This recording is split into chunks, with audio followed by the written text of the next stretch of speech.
देखो हम लोग आज साइंस में साउंड पढ़ने जा रहे हैं। तो साउंड का पिछला क्लास में मैंने दैनिक जीवन का उदाहरण देकर के समझाया था कि कंपन से ही ध्वनि उत्पन्न होती है। देखो तापमान जब समान होता है, जब एटमॉस्फेयर का तापमान समान होगा, कहने का मतलब कि इतना डिग्री सेल्सियस अभी टेम्परेचर, ठीक है, ये ना बढ़ रहा है ना घट रहा है, यानी कि समान है। तो समान होने पर क्या होता है कि जो भी मीडियम है हमारा, मीडियम क्या है, गैस। गैस में जो है सो जो साउंड का चाल होता है उस पर दाब का कोई भी इफेक्ट, प्रेशर का, एटमॉस्फेरिक प्रेशर का कोई इफेक्ट नहीं पड़ता है।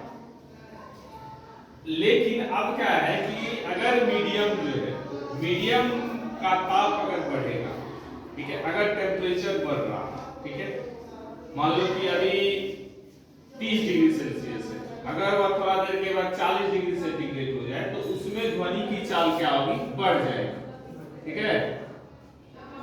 और कैसे बढ़ेगी तो वो देखो, अगर 1 डिग्री सेंटीग्रेड, अगर मान लो कि 30 से 31 हो जाता है तो 1 डिग्री टेम्परेचर बढ़ा, और 1 डिग्री टेम्परेचर बढ़ने पर ध्वनि की चाल जो है सो 0.61 मीटर पर सेकंड की गति से बढ़ जाएगी, ठीक है, ये याद रखना है।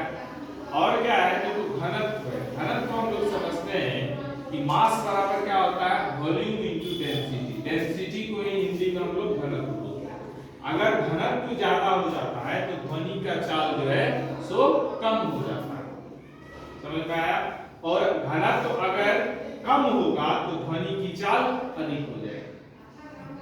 और लास्ट पॉइंट हमारा है कि एक देखो नमी युक्त वायु। नमी युक्त वायु क्या होता है, जब वायु में आर्द्रता होती है, यानी कि थोड़ी सी पानी की मात्रा होती है, ठीक है, तो घनत्व जो होता है तब नमी युक्त वायु का घनत्व, शुष्क जो वायु, शुष्क वायु का मतलब उसमें पानी की मात्रा ना हो, आर्द्रता अनुपस्थित हो, तब क्या होता है, घनत्व से कम होता है। तो इससे ये निष्कर्ष निकलता है कि आर्द्र वायु में, ठीक है, यानी कि नमी युक्त वायु में ध्वनि की चाल क्या होती है, बढ़ जाती है।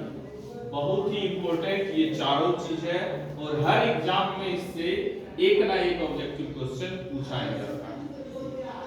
Okay, thank you.